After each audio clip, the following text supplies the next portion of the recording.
இந்த விழாவிற்கு வாருங்கள் என்று குருமூர்த்தி அவர்கள் அழைத்த போதே, அடே ரொம்ப நாளைக்கு பிறகு அழைக்கிறார்களே என்று நான் நினைப்பதற்குள், உங்களுக்கு இழப்பதற்கு ஒன்றுமில்லை, தைரியமாக வாருங்கள் என்று சொன்னார். ஏனென்றால் காலத்தில் முதல் நாள் பேசிவிட்டு போனேன், அடுத்த நாள் எம்எல்ஏ பதவி பறி போய்விட்டது. அந்த அளவுக்கு துக்ளக்கினுடைய ஆண்டு விழா ஆட்சியாளர்களால் பிறரால் கவனிக்கப்படுகின்ற ஒரு விழாவாக இருக்கிறது. அறிவார்ந்த சபை இது. பெரும்பான்மையோரும் துக்ளக்கினுடைய வாசகர்கள். துக்ளக்கை எப்பொழுதும் அறிவாளிகள் தான் படித்து வந்தார்கள். அதனாலே தான் அதற்கு ஆசிரியராக இருக்க முடியும். அதற்கு பிறகு குருமூர்த்தி தான் அதற்கு ஆசிரியராக இருக்க முடியும். அறிவார்ந்த ஒரு பத்திரிகைக்கு அறிவு வாசனை இல்லாத ஒருவர் தலைவராக ஆசிரியராக இருக்க முடியாது.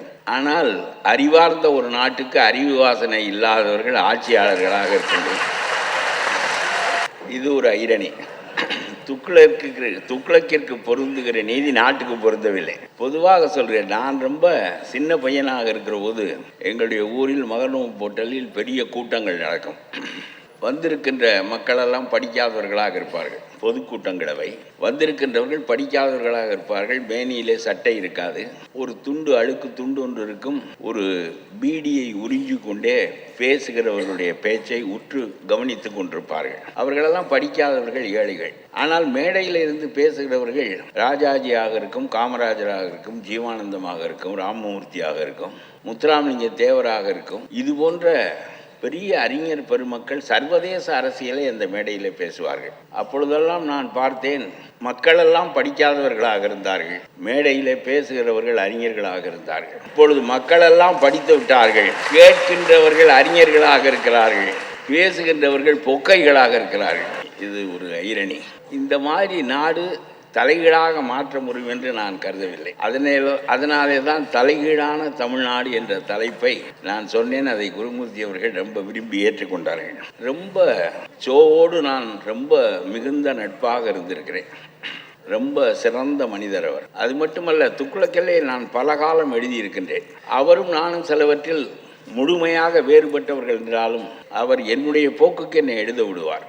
என்னுடைய பத்திரிகை இத்தகைய கொள்கை உடையது, ஆகவே நீங்கள் இதை பற்றி எழுத வேண்டாம் என்று என்னிடம் சொல்ல மாட்டார். ஈழத்தை பற்றி நான் ஒரு கட்டுரை எழுதினேன். அந்த கட்டுரையை முழுமையாக பிரசுரித்துவிட்டு அதற்கு மாற்று கட்டுரை ஒன்று, அதை முழுமையாக எதிர்த்து அடுத்த பக்கத்திலேயே அவர் எழுதினார். அதுதான் என்ன சார், நீங்களே எங்கிட்ட சொல்லியிருந்தா நான் எழுதியிருக்க மாட்டேனே. என்ன இல்லை, உன் விலை என்ன என் விலை என்னன்னு பார்க்கணும் இல்லைன்னு. ரொம்ப ரொம்ப அறிவான மனிதர், ரொம்ப சிறந்த மனிதர். அவருடைய மகன், அவர் உடல் நலம் இல்லாமல் இருந்தபோது அவருடைய மருமகளும் மகனும் அவரை கவனித்து கொண்டு நான் போய் அடிக்கடி பார்த்து கொண்டே இருப்பேன். ரொம்ப அப்படி ஒரு குடும்பம் அது. மருமகள் மகள் போல அவருக்கு வைத்தியம் பார்த்தார்கள். அவையெல்லாம் இன்றைக்கு அவர் ஒரு மனிதன் இல்லை, அவர் ஒரு ஒன் மேன் ஆர்மி. கருணாநிதிக்கு சிம்ம சொப்பனம். நான் ஒரு கூட்டத்தில் பேசுகின்ற போது சொன்னேன், கருணாநிதியினுடைய எழுச்சி அதற்கு நேர் எதிரெழுச்சி இந்த துக்ளக் விழாவில் பேசுகின்ற போது தான் சொன்னேன். அதனாலே ஒரு மனிதனாக, ஒன் மேன் ஆர்மியாக அவர் ஒரு 30-40 ஆண்டு காலம் நடத்திய அரசியல் எல்லா அறிவான மக்களையும் போய் தொட்டது என்பதை நாம் எண்ணி பார்க்க வேண்டும். அவ்வளவு சிறந்த மனிதர். அவருக்கு பின்னால் இன்னொரு சிறந்த மனிதர் குருமூர்த்தி. அவர் இந்தியன் எக்ஸ்பிரஸில் எழுதுகிற கட்டுரைகளை எல்லாம் நான் படிப்பேன். ஒரு கார்ப்பரேட் நிறுவனத்தையும் ஒரு பெரிய பழைய மத்திய மந்திரியையும் ஒப்பேற்றப் போகிறார் என்று நினைத்தேன். எப்படி தப்பித்தார்கள் என்று எனக்கு தெரியவில்லை. அந்த எழுத்துக்கள் அவ்வளவு வலிமையாக இருந்தன. அவ்வளவு சான்றுகளோடு அவர்களுடைய ஊழலை பற்றி அவர் எழுதினார். ஒரு மத்திய மந்திரியுடைய பின்னால் அவர் 100 நாள் திகார் சிறைச்சாலைக்கு போய் வந்தார் என்பது வேறு. ஆனால் நான் நினைத்தேன், இவர்களுடைய அரசியல் ரெண்டுமே ஒரு பெரிய கார்ப்பரேட் நிறுவனம், தமிழ்நாட்டு கார்ப்பரேட் நிறுவனம், அவர் மத்திய அமைச்சர், 2 பேரையும் பற்றி அவ்வளவு விரிவாக தெளிவாக சான்றுகளோடு, அதுவும் இந்தியன் எக்ஸ்பிரஸில் அரை பக்கம் எழுதுவார். அப்படி எதையும் அஞ்சாமல் சொல்வதற்கு ஒரு மனநிலை வேண்டும். அந்த மனநிலை இந்த ஆசிரியர்களுக்கு இருக்கிறது. தமிழ்நாட்டிலே அது ரொம்ப அபூர்வமானது என்று தான் நாம் சொல்ல வேண்டும். வர வர நாடு ரொம்ப கீழிறங்கி போய்விட்டது. போக போக படிப்பு பெருகுகின்ற போது நாட்டினுடைய தரம் பெருக வேண்டும். படிப்பு உயர் மட்டத்திற்கு போகின்ற போது நாடு இன்றைக்கு இருக்கின்ற நிலைமையும் அரசியலில் பேசப்படுகின்ற பேச்சுக்களும் வைக்கப்படுகின்ற வாதங்களையும் எண்ணி பார்க்கின்ற போது நமக்கு மிகவும் களைப்பாக இருக்கிறது. நீங்கள் எண்ணி பாருங்கள், மத்திய அரசாங்கம் PM ஸ்ரீ என்ற ஒரு திட்டம் வைத்திருக்கிறது. அந்த PM ஸ்ரீ திட்டத்தில் ஒரு 400-500 கோடி ரூபாய் தமிழ்நாட்டுக்கு கொடுப்பார்கள் போல் இருக்கிறது. அதிலே இந்தியை நீங்கள் ஏற்றுக்கொண்டால் தான் அந்த திட்டத்திலே நாங்கள் பணம் தருவோம் என்று அவர்கள் சொல்லிவிட்டார்கள் என்பதற்காக இவர்கள் நாங்கள் இந்தியை எதிர்க்கிறோம், ஆனால் அந்த பணமும் வேண்டும் என்று இடையறாமல் சொல்லி கொண்டிருந்தார்கள். கேந்திரிய வித்யாலயம் இருக்கிறது, நவோதய வித்யாலயம் இருக்கிறது. இவையெல்லாம் மைய அரசினுடைய கொள்கைப்படி நடத்தப்படுகின்ற பள்ளிக்கூடங்கள். அதிலே இந்தி இருக்கும். அதுபோல் PM ஸ்ரீ திட்டத்திலும் இந்தி இருக்கும். உனக்கு வேண்டாம் என்றால் விலகி கொண்டு போ, என்ன 400-500 கோடி ரூபாய் என்ன பெரிய சங்கதியா?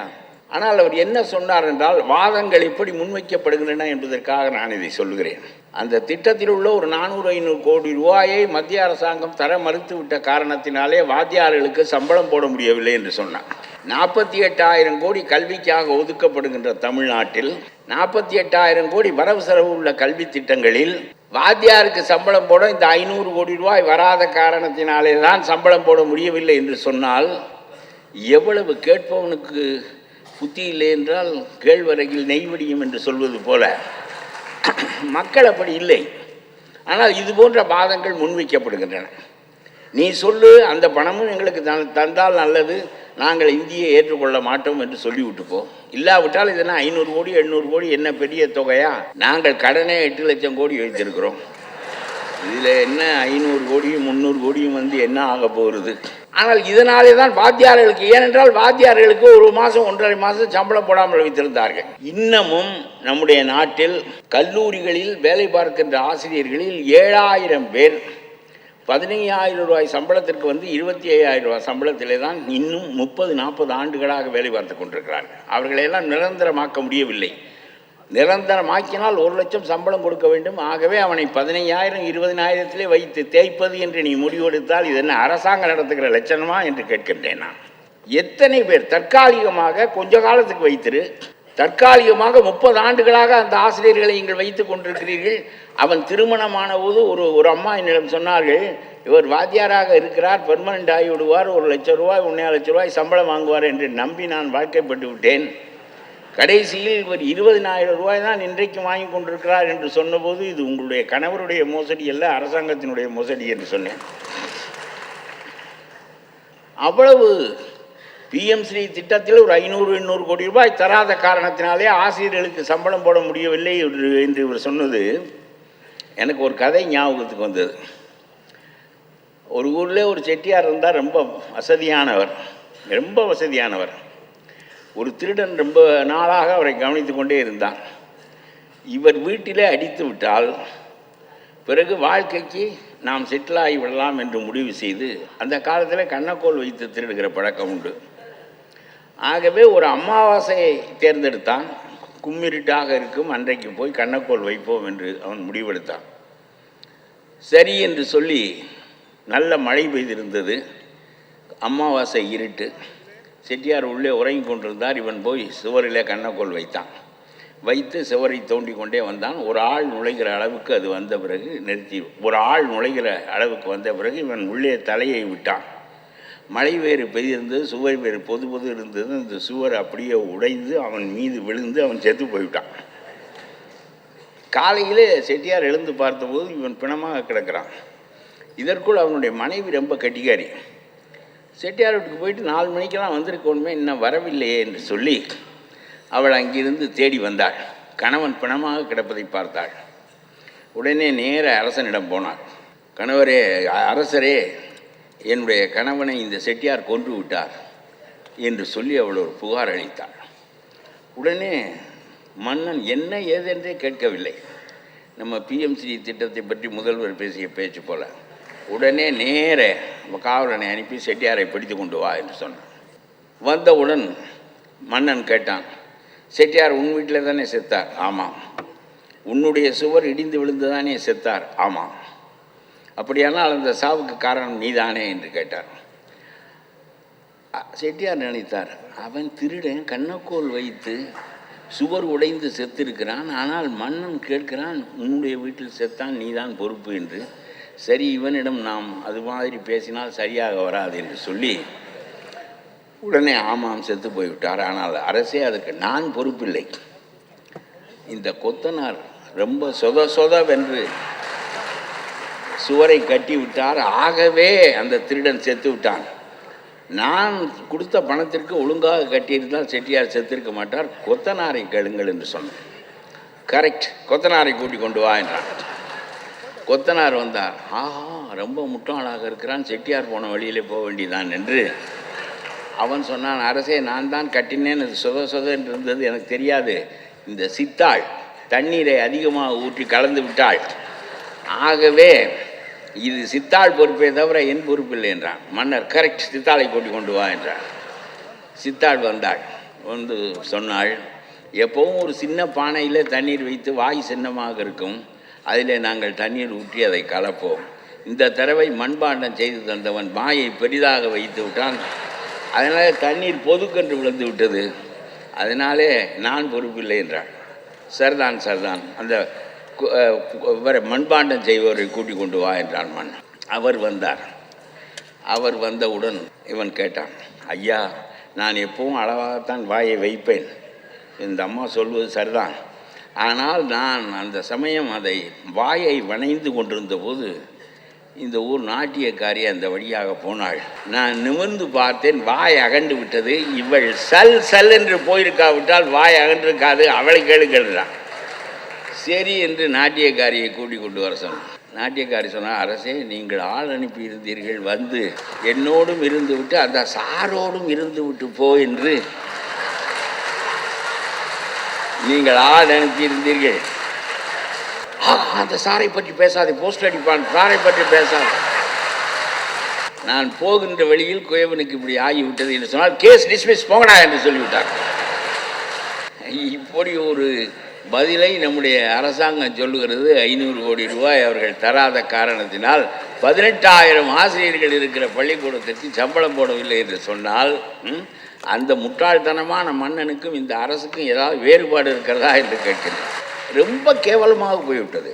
அந்த அறிவார்ந்த வாதங்கள் இல்லை. ஒரு காலத்தில் ராஜாஜி இங்கே இருந்தார், காமராஜர் இருந்தார், எவ்வளவு பெரிய தலைவர்கள் இருந்தார்கள். தமிழ்நாட்டுக்கே இன்னும் 500 ஆண்டுகளுக்கு 2 அறிஞர்கள் தான் உண்டு. ஒன்று ராஜாஜி, இன்னொன்று ஜெட்டு கிருஷ்ணமூர்த்தி. அவ்வளவு பெரிய அறிஞர். நான் 25 வயதாக இருக்கிற போது ராஜாஜியை சந்திக்கின்ற வாய்ப்பினை வாழ்க்கையில் ஒரு முறை பெற்றேன். அப்பொழுது காங்கிரஸ், நகர காங்கிரஸ் கமிட்டி தலைவராக இருந்தேன். சின்ன பையன்களை எல்லாம் அப்பொழுது முன்னுக்கு கொண்டு வந்தார்கள். அப்பொழுது காமராஜை பார்த்து விட்டு ராஜாஜி வீட்டுக்கு போனோம். ராஜாஜி வீட்டுக்கு போனால் வெள்ளைக்காரனோடு பேசி கொண்டு வாசலுக்கு நேரே பசுலுல்லா ரோட்டில் ஊஞ்சலில் உட்கார்ந்திருந்தார்.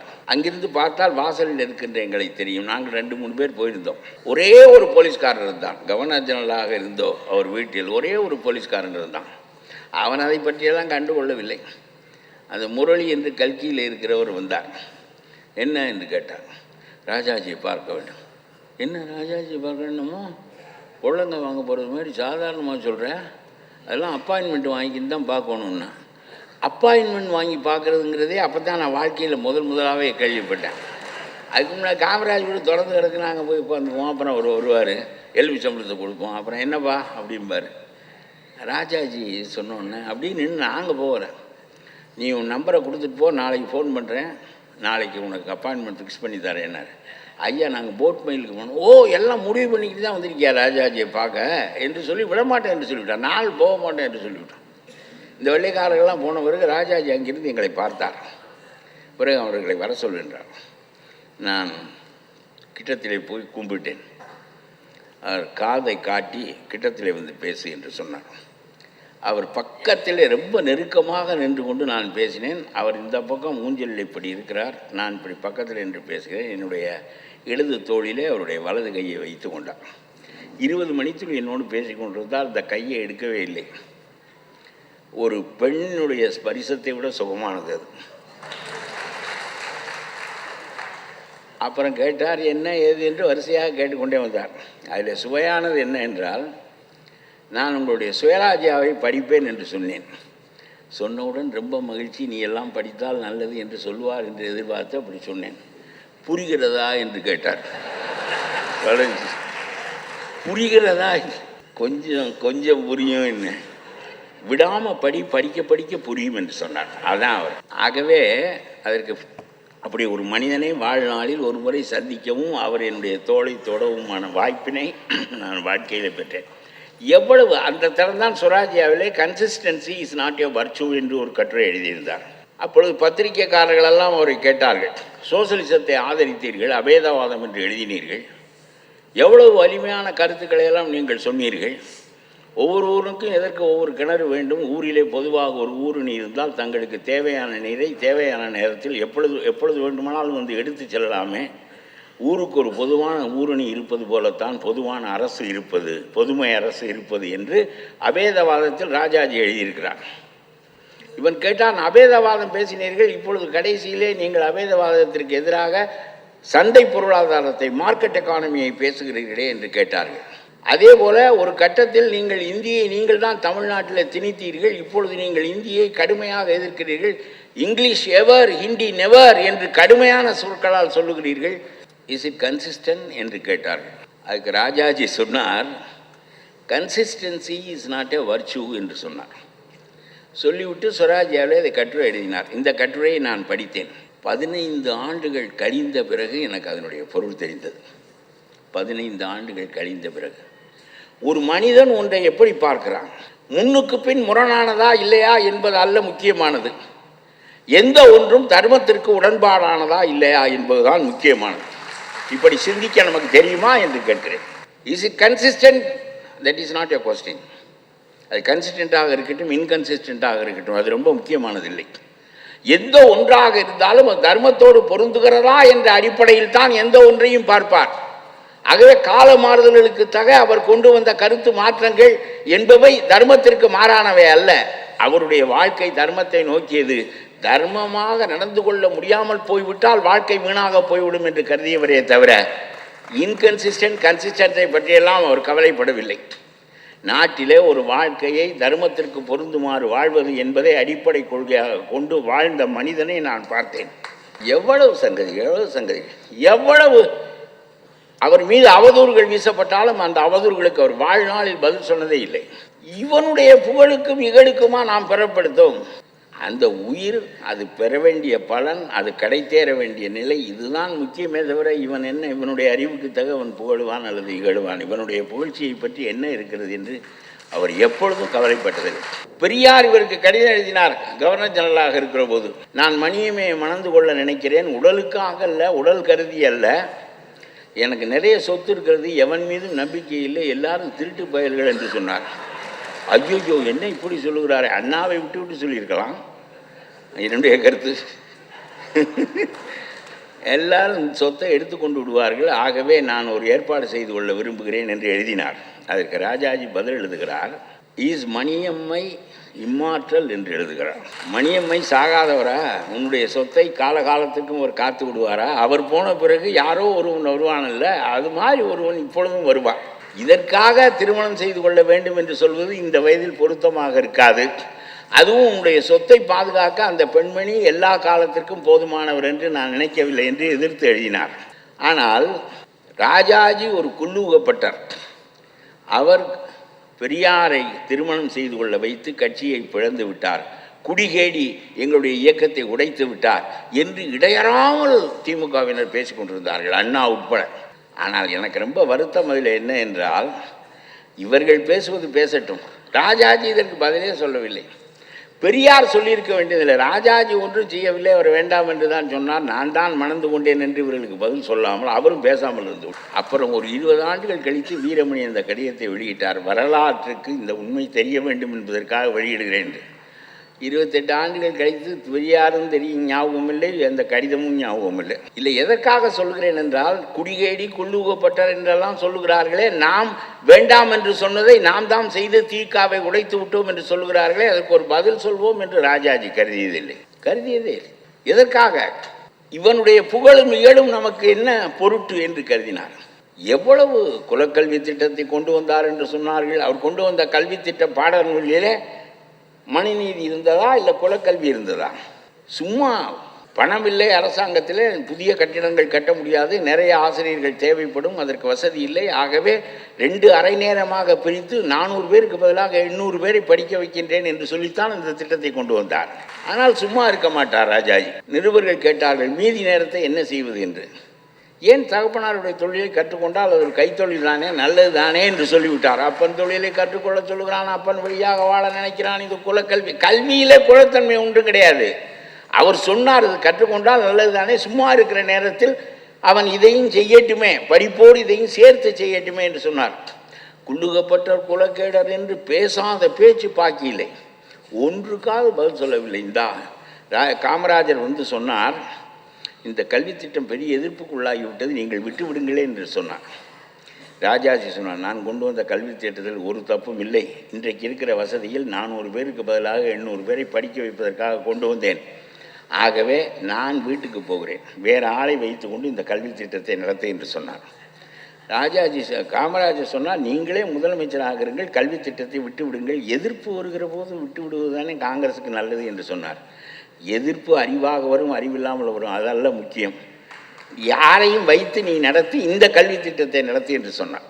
காமராஜர் யோசித்தார். ராஜாஜி வீட்டுக்கு போய் எனக்கு உடல்நலம் இல்லை என்று கடிதம் எழுதி அனுப்பிவிட்டு அந்த பதவியை துச்சமாக அவரை கெஞ்சி குற்றாலத்திலிருந்து கூட்டி கொண்டு வந்து தான் முதலமைச்சராக ஆக்கினார்கள். பிறகு அவராகவே ஒரு நாள் வீட்டுக்கு போய்விட்டார். எனக்கு தெரிய பதவியை வேண்டாம் என்று உதறிவிட்டு போனார் 2 பேர். ஒரு ஆள் ராஜாஜி, இன்னொரு ஆள் காமராஜர். அந்த நாற்காலியை உதைந்து விட்டு போனார். இதே மாதிரி ஒன்று உங்களுக்கு சொல்லுகின்றேன். கருணாநிதியினுடைய காலத்தில் ஈழச்சிக்கல் பெரிய அளவுக்கு தலை தூக்கியது. அவர் கீழே ஆட்சியில் இருந்தார், மேலே மந்திரி சபையிலே அவருடைய ஆட்கள் எல்லாம் மந்திரிகளாக இருந்தார்கள்.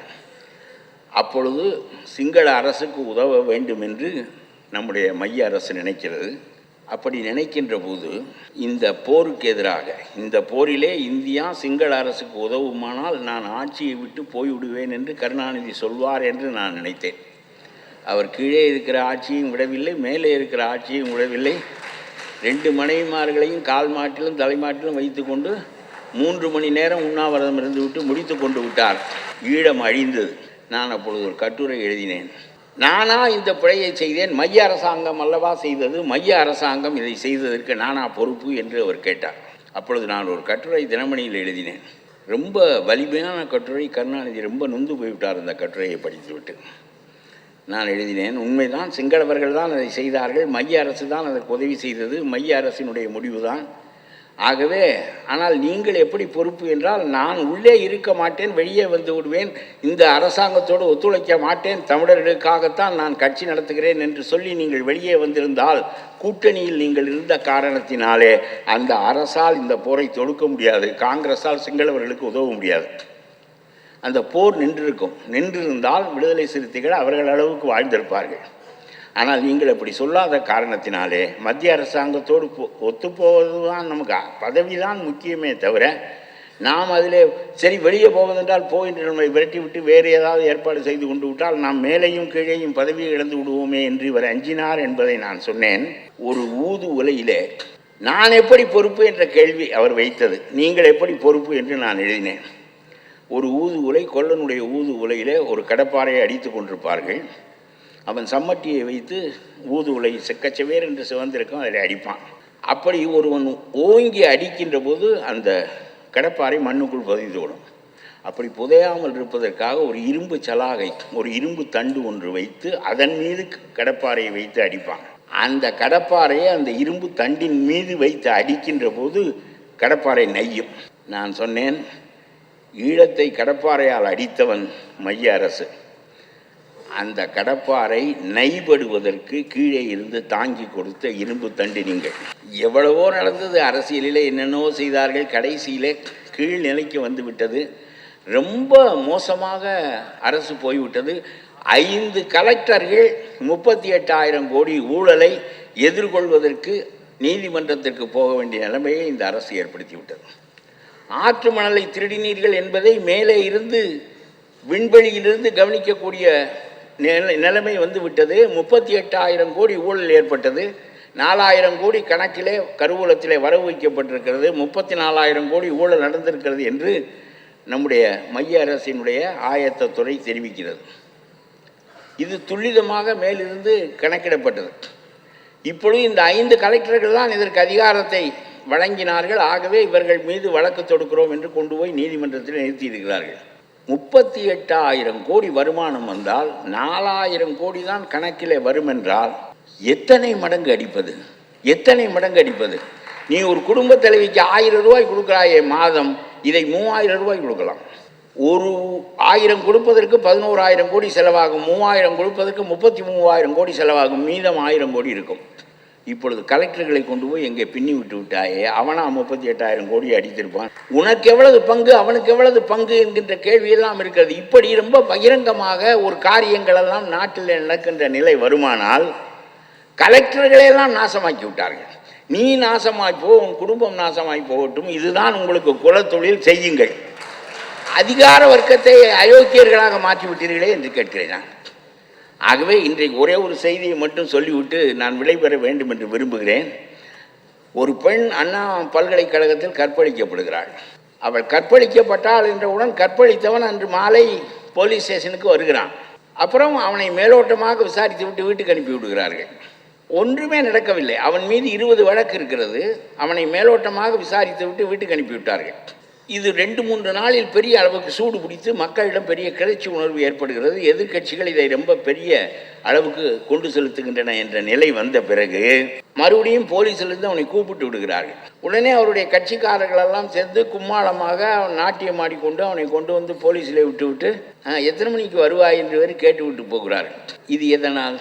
சரி, இந்த மாதிரி ஒரு நிலைமை ஏற்பட்டவுடன் ரொம்ப வேகம் எடுத்தது வழக்கு. அதனாலே இப்பொழுது அவன் உள்ளே இருக்கிறான் என்பது ஒரு பக்கம் இருக்கட்டும். அந்த சார் ஒரு பெரிய செல்வாக்கு மிக்கவராக இருக்கிறார் என்று தெரிகிறது. இவன் அந்த சாரோடும் போக வேண்டும் என்றானே, இதற்கு கூட்டணி சேர்க்கிறான் பாருங்கள்.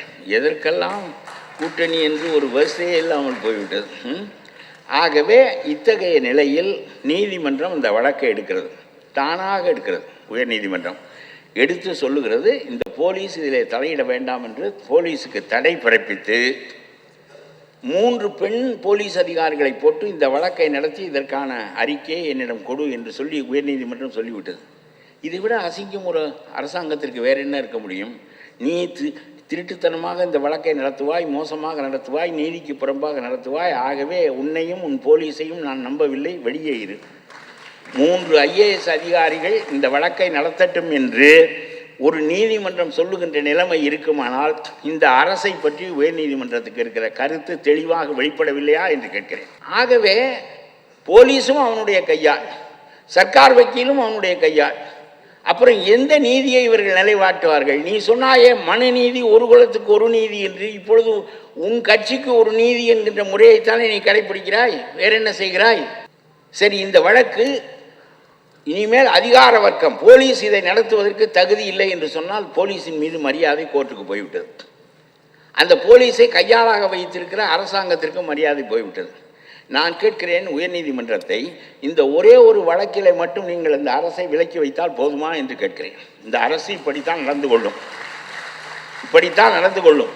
போலீஸ் அவர்களுடைய கையாளாகத்தான் இருப்பார்கள், சர்க்கார் வக்கீல் அவருடைய கையாளாகத்தான் இருப்பான். ஆகவே வல்லபாய் பட்டேல் என்ன கருதி இந்த அமைப்பை ஏற்படுத்தினார்?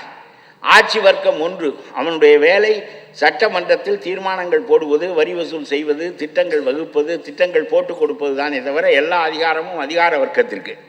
அதிகார வர்க்கத்தை சேர்ந்தவர்கள் கேட்டார்கள், IAS அதிகாரிகள், இவன் கையிலே எல்லா அதிகாரமும் இருக்கிற போது எங்களை பாழாக்கி விடுவானே, நீங்கள் என்ன எல்லா அதிகாரத்தையும் எங்களுக்கு கொடுத்து எல்லா குடுமையையும் அவனிடம் கொடுத்து விட்டீர்களே என்று கேட்டபோது அவர் சொன்னார், IAS அதிகாரிகளை வேலையை விட்டு அவர்கள் வாழ்நாள் முழுவதும் நீக்க முடியாது என்ற ஒரு சட்டத்தை கான்ஸ்டியூஷன்லேயே சேர்த்தார். அதனாலே நீங்கள் பயப்பட வேண்டாம், அவன் திருடுகின்றவனாக வருவான் காலப்போக்கில். காந்தியால் உருவாக்கப்பட்ட மனிதர்களெல்லாம் வெளியேறுகின்ற போது இந்த மாற்றம் நிகழும். அப்படி நிகழ்கின்ற போது நீங்கள் அவனுக்கு கையாளாக மாறிவிடக்கூடாது என்பதற்காகத்தான் உங்களை விலக்க முடியாது என்ற பாதுகாப்பை தந்து வைத்திருக்கிறேன், அதற்கேற்ப நடந்து கொள்ளுங்கள் என்று சொன்னார். ஆனால் இப்பொழுது முழுக்க IAS அதிகாரிகள் மற்றவர்கள் எல்லோருமே அரசாங்கத்தினுடைய கையாளாக போய்விட்டார்கள். ஆக லெஜிஸ்லேச்சர் தோற்றுவிட்டது. அது அவர்கள் பகிரங்கமாக கொள்ளையடிப்பது தான். இது ஒரு பெரிய நிறுவனமாக, கார்ப்பரேட் நிறுவனமாக அரசு ஆகிவிட்டது. எப்படியோ நாம் பெரும் பணத்தை முதலீடு செய்து இந்த வாக்குகளை பெற்று ஜாதி மற்றவற்றையெல்லாம் பயன்படுத்தி அரசாங்கத்தில் உட்கார்ந்து விட்டால் பிறகு எவ்வளவு பணமும் அடிக்கலாம். பள்ளிமேல் தியாகராஜன் ஒரு முறை சொன்னார், அப்பனும் மகனும் துப்பாக்கி ஏன் போகிறார்கள் என்றால் 30,000 கோடியை எங்கே வைப்பது என்று புரியாமல் போகிறார்கள் என்று சொன்னார். அடுத்த நாள் அவருடைய மந்திரி பதவி போய்விட்டது. அடுத்த நாள் அவருடைய மந்திரி பதவி போய் ரொம்ப மோசமான மந்திரியாக ஆகிவிட்டார். அதற்கு பிறகு மூடிய வாயை அவர் இன்றும் திறக்கவில்லை. ஆகவே எதற்காக சொல்கிறேன் என்றால், லெஜிஸ்லேச்சர் போய்விட்டது. அதற்கு அடுத்தபடி நம்முடைய பியூரோக்ரசி போய்விட்டது. அப்புறம் நம்முடைய பத்திரிகைகளுக்கு விஸ்வாமித்திரர் மேனகையிடம் கவிழ்ந்தது மாதிரி இவர்கள் விளம்பரங்களில் கவிழ்ந்து விடுகிறார்கள், அரசு விளம்பரங்களில் கவிழ்ந்து விடுகிறார்கள். அவ்வளவுதான். விஸ்வாமித்திரரே கவிழ்ந்தது மாதிரி இவர்களும் கவிழ்கிறார்கள். மூன்றாவது தூணான, ஜனநாயகத்தின் மூன்றாவது தூணான பத்திரிகை துறையும் போய்விட்டது. மீதம் இருப்பது ஒரு அளவுக்கு நீதித்துறை. அவர்களை நியமிக்கிற அதிகாரம் மைய அரசுக்கு எந்த அரசுக்கும் இல்லாத காரணத்தினாலே அவர்கள் கொஞ்சம் சுதந்திரமாக செயல்பட முடிகிறது என்பது ஒரு பக்கம் இருக்கட்டும். நான் சொல்லுகிறேன், இந்த நீதிமன்றத்தை பார்த்து கேட்கிறேன், இந்த ஒரு வழக்கில் மட்டும் நீங்கள் இந்த அரசாங்கத்தை விலக்கி வைக்கிறீர்களே, இந்த ஒரு வழக்கில் மட்டும் போலீஸை விலக்கி வைக்கிறீர்களே, எல்லாவற்றிலும் இப்படித்தானே நடக்கிறது. உடனே இவ்வளவு கொடுமையாக மோசமாக நடந்து கொண்டு விட்டோம் என்று சொன்ன பிறகு நம்முடைய அரசாங்கம் என்ன செய்கிறது என்றால், இனிமேல் யாரும் கற்பழித்தால் அவனுக்கு மரண தண்டனை என்று புதிய சட்டம் இயற்றியிருக்கிறார்கள். நீ மரண தண்டனை கொடு, எந்த தண்டனை கொடு, அதை நிறைவேற்றவும் அதை நடைமுறைப்படுத்தவுமான அதிகாரம் உன்னிடம் இருக்கின்ற வரையிலும் மரண தண்டனை எங்கே நடக்கும் என்று கேட்கிறேன் நான். அதை நடைமுறைப்படுத்துகிற அதிகாரம் முன்னிடம் இருக்கிறது. ஆகவே இதெல்லாம் ஒரு மக்களை ஏமாற்றுவதற்குத்தானே தவிர மரண தண்டனை என்று சொன்னால் உடனே பாருங்கள், பெண்ணுக்கு பரிந்து கொண்டு எவ்வளவு பெரிய தண்டனையை இந்த அரசாங்கம் அளிக்கிறது என்று சொல்வார்களே தவிர, மறுபடியும் அரசாங்கங்கள் தன்னுடைய போக்குக்கு ஏற்ப அதிகார வர்க்கத்தை கையில் வைத்து கொண்டு எதையும் செய்ய முடியும் என்கின்ற நிலை இருக்கின்ற போது, இந்த ஒரு வழக்கில் மட்டும் நீதி பெற்றுக் கொடுப்பதற்கு நம்முடைய உயர் நீதிமன்றம் முன்வந்தால் போதாது. அப்படியானால் நம்முடைய அரசியல் சாசனத்தின் அடித்தளத்தில் இருந்து இந்த மாற்றம் கொண்டு வரப்பட வேண்டும். இல்லாவிட்டால் ஒரு ஊழலான மந்திரி சபை அமைந்து விடுமானால், ஜனநாயகத்தில் நீங்கள் மாற்ற முடியவில்லையே, 50 ஆண்டு காலமாக மாற்ற முடியவில்லையே, அவன் பணத்தை வைத்து, ஜாதியை வைத்து, மற்றவற்றை வைத்து மீண்டும் மீண்டும் திரும்ப வந்து விடுகிறானே. ஒரு கார்ப்பரேட் நிறுவனம் போல அரசியல் நடக்கிறதே, அப்புறம் என்ன நீதியை நீங்கள் சொல்லி அந்த இடத்தை பிடிக்க முடியும்? ஆகவே இவனிடமிருந்து இருக்கின்ற அதிகாரங்களால் சமூகம் பாதிக்கப்படாமல் இருப்பதற்கு என்ன செய்ய வேண்டும் என்பது குறித்து, அரசியல் சாசனத்தின் அடிப்படையில் என்ன மாற்றங்கள் செய்ய வேண்டும் என்பது குறித்து மீண்டும் சிந்திக்க வேண்டிய காலம் வந்திருக்கிறது என்று தான் நான் நினைக்கின்றேன். ஒவ்வொருவனும் சும்மா பல ஆயிரம் கோடி ரூபாயை சுரண்டுவதற்கும் இந்த மக்களை நாசப்படுத்துவதற்கும் இதற்காகத்தானா வஉசி செக்கெடுத்தார்? இதற்காகத்தானா காமராஜனும் வேதாரண்யத்துக்கு உப்பு எடுப்பதற்கு ராஜாஜி நடந்தார்? 10 ஆண்டுகள் காமராஜர் சிறையில் இருந்தார். முத்துராமலிங்கத்தினுடைய வாழ்க்கையை பல காலம் சிறையிலே கழித்தார். இவ்வளவு மனிதர்களும் பாடுபட்டது என்பது இவ்வளவு மோசமான அரசு வரும் என்பதற்காகவா? தாமஸ் மன்ரோவை போல ரயத்துவாரி முறையை கொண்டு வந்து ஒரு வெள்ளைக்காரன் இந்த நாட்டை எவ்வளவு பெரிய அளவுக்கு மேம்படுத்தி இருக்கிறான். இன்னமும் அந்த தாமஸ் மன்ரோவினுடைய சிலை அங்கே குதிரையிலே ஆரோகணித்தவன் அமர்ந்திருக்கிற சிலை இருக்கிறதே, அவனை பார்க்கிற போதாவது புத்தி வர வேண்டாமா? இவனுக்கு ஏன் சிலை வைத்திருக்கிறார்கள்? எல்லா வெள்ளைக்காரனும் போய்விட்டானே, இவனுக்கு மட்டும் ஏன் சிலை இருக்கிறதே என்று சொன்னால், இவன் தமிழ்நாடு மேம்படுவதற்காக மிகப்பெரிய அளவிற்கு ஜமீன்தார்களை அரசு ஆதரித்து கொண்டிருந்த போது குடியானவர்களை ஆதரிப்பதற்காக தாமஸ் மன்றோ ரயத்துவாரி திட்டத்தை கொண்டு வருகிறான். எப்படியோ மனிதர்கள் இருந்திருக்கிறார்கள், எவ்வளவோ காரியங்கள் செய்திருக்கிறோம். இவனை எல்லாம் நாம் ஏன் விரட்டினோம் என்றால், அவன் சுரண்டுகிறான் என்பதற்காக விரட்டினோம். இப்பொழுது நீ என்ன செய்கிறாய்? அவனுடைய சுரண்டல் ஒரு அளவுக்குத்தான் இருந்தது, உன்னுடைய சுரண்டல் தாங்க முடியவில்லை. பாரதி ஒன்று சொல்லுகிறான், கனவு கண்டு சொல்லுகிறான், சுதந்திர இந்தியா எப்படி இருக்கும் என்று. ரொம்ப சுதந்திரம் என்பதே பேச்சு என்றெல்லாம் சொல்லி கொண்டு வந்து, நல்லோர் பெரியோர் என்னும் காலம் வந்ததே, கெட்ட நயவஞ்சகக்காரருக்கு நாசம் வந்ததே என்கிறான். எல்லாரும் ஒன்றென்னும் காலம் வந்ததே, பொய்யும் ஏமாற்றும் தொலைகின்ற காலம் வந்ததே, நல்லோர் பெரியோர் என்னும் காலம் வந்ததே, கெட்ட நயவஞ்சகக்காரருக்கு நாசம் வந்ததே என்றான். நயவஞ்சகக்காரர்களுக்குத்தானே வாழ்வு வந்திருக்கிறது.